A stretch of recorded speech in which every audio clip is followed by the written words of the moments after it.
the president of the Mba Women's Forum, Mrs. Eva Mereseini, chair lady of the board for Mba Women's Forum, Dr. Doughton, the FNU facilitators, and I'd also like to acknowledge the board members and executives of Mba Women's Forum and Sir Optimist International, Southwest Pacific, that are here today.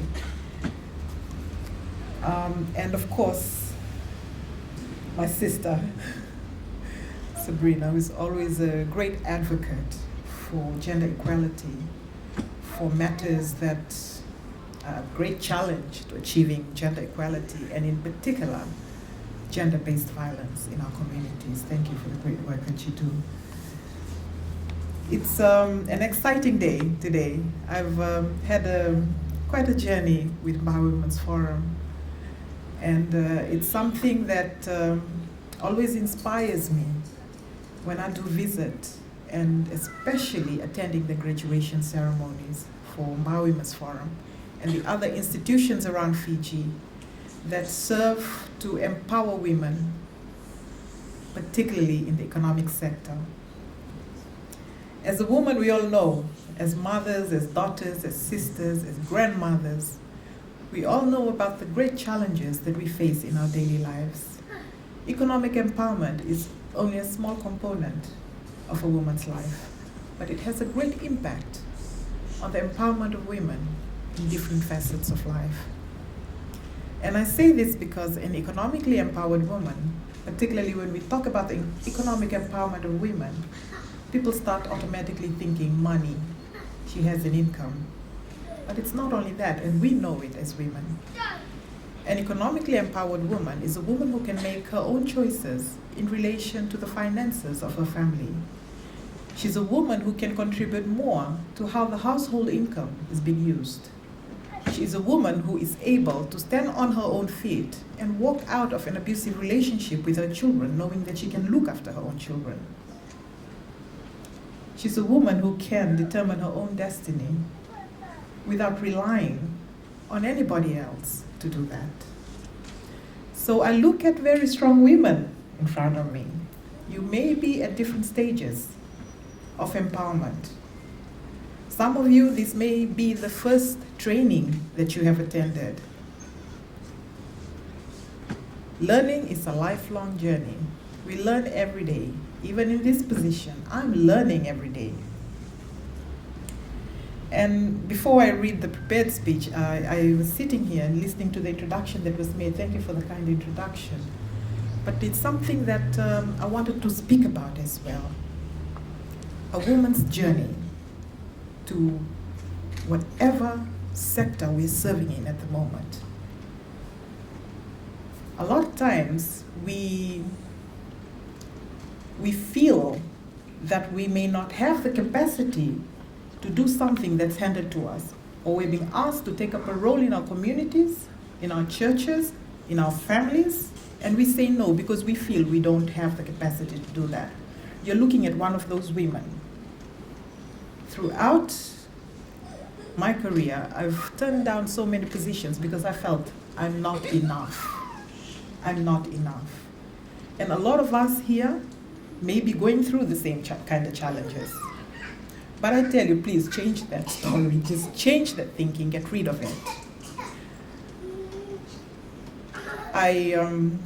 The reason why I decided to come into politics, it was something that I never thought of doing. I never dreamt I would be doing this at one stage in my life. I always wanted to be just a lawyer and do that work. That was because of a leadership that asked me specifically for women that could articulate issues, specifically issues that are very important to us women, articulate it at a level that could impact on a lot of other women. And that's why I stand before you. That's why I said yes. And each of us, this is what I wanted to say to you today, each of us, in whatever capacity you're serving in at the moment, household level, a lot of us don't think about being a mother, a grandmother, a daughter, a sister as anything important. I serve in the Ministry of Women, Children, and Poverty Alleviation. And all the struggles, all the challenges that I see within that ministry, it's all about the family. It's all about the family. And when we talk about the family as women, we know we are the main person there.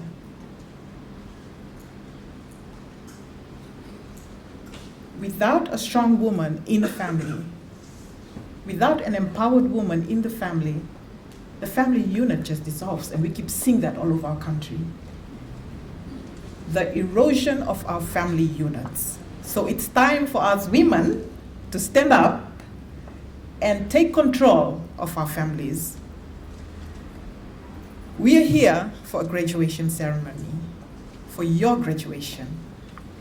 It's about economic empowerment of women. And that's something that is a hallmark of the strategic direction for our ministry.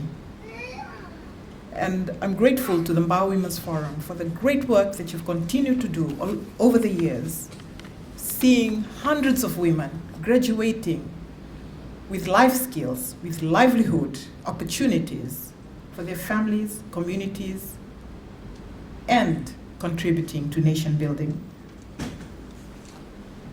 I also would like to thank the partners of Mbao Women's Forum, trainers, administrators, for your dedication to make the forum a successful avenue for capacity building for women.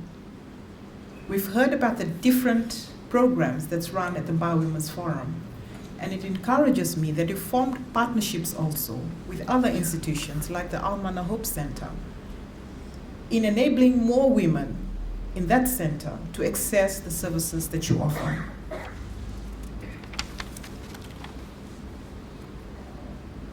Ladies and gentlemen, achieving a gender equal world requires social innovations that work for both women and men, leaving no one behind.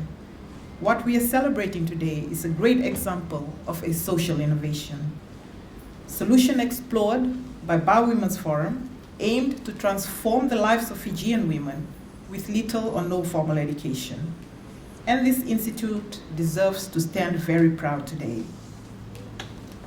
Inclusive and sustainable development around the world, leaving no one behind, is the overarching vision of the UN's 2030 agenda, what we know as the Sustainable Development Goals. And it's also a promise of your government. Gender equality and women's economic empowerment are central to the realization of that vision. Yet, we all know that gender gaps remain large, pervasive, and persistent. Fijian government has shown its commitment to women's development in various ways, signing up to a convention on the elimination of all forms of discrimination against women, putting in place a ministry of women, putting in place programs, laws on domestic violence, for example, removing laws that discriminate against women. Right up until 2018, we women were not allowed to work in underground mines because the law stopped us from doing that. Great platforms, legal reforms that have been done, policies and programs. We've heard of the Domestic Violence Helpline, 1560, the Child Helpline, 1325. We know about the work of non-government organizations, Mbao Women's Forum, empowering women in the economic sector. We know about Fiji Women's Crisis Center, dealing with domestic violence. And the list goes on. Fiji Women's Rights Movement, a lot of non-government organizations, a lot of policies, a lot of programs that have been going on. And yet, the gender gap remains large and pervasive. But we don't give up, do we?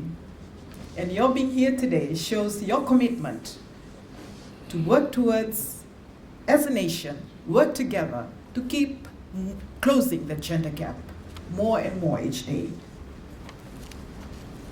And I say with great conviction that non-government organizations are a backbone to support the vulnerable in society. Over the past 2.5 years at the Ministry of Women, Children and Poverty Alleviation, I've witnessed some of these non-government organizations grow from strength to strength, and their capacity is now properly complementing their vision and goals. Non-government organizations and faith-based organizations like the Nasinu Muslim League through the Makoi Vocational Center for Women, the Life Bread Stay Connected Fiji through Almana Hope Center, and of course Mba Women's Forum have achieved great heights in terms of the economic empowerment of women in Fiji. And it is my hope that more organizations from civil society will follow suit. Ladies and gentlemen, the economic empowerment of women needs life changes. When we talk about the empowerment of women, this morning I opened a consultation on a national action plan for the prevention of violence against women in Suva. And I spoke about the great work that government has done and non-government organizations have done and continue to do in setting policies and programs, in changing laws, in removing discriminatory laws and practices from society. But at the end of the day, we can have all that, all those great things, but it will come to naught if there is no change within the person. The empowerment of women, closing the gender gap, gender equality at the end of the day requires a change of mindset, a change of heart. And that comes down to the individual. So for you ladies that are here today, you will get a certificate today to show that you have graduated, you have earned a qualification in a certain skill. Some of you may be more than one skill. But that can only be can just remain a piece of paper if you don't make use of it. You've been given a skill, you've been taught something that could elevate your livelihoods, the lives of your families and your communities. But it is up to you as an individual whether you make something out of the certificate or not. That's an opportunity, that's a door that's been opened for you. Take charge of it, make use of it, knock on other doors, keep learning every day. I'd love to see you ladies in another form of training soon. There's one being run by the US Embassy. Applications opened yesterday, and I'm telling you now, it's open for all women across Fiji. You've learned a livelihood skill here. What they do is they teach you the business side of things, and it's for free. So if you're interested, please tap into the US Embassy website.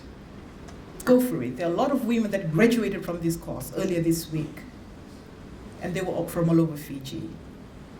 And like I said before, it's all about learning each and every day. Learn something new. Apply what you've learned. Generate an income from what you learned. And contribute back to your families and to your communities. And with those few words, I wish you all the very best and congratulations. Vuniwaqa.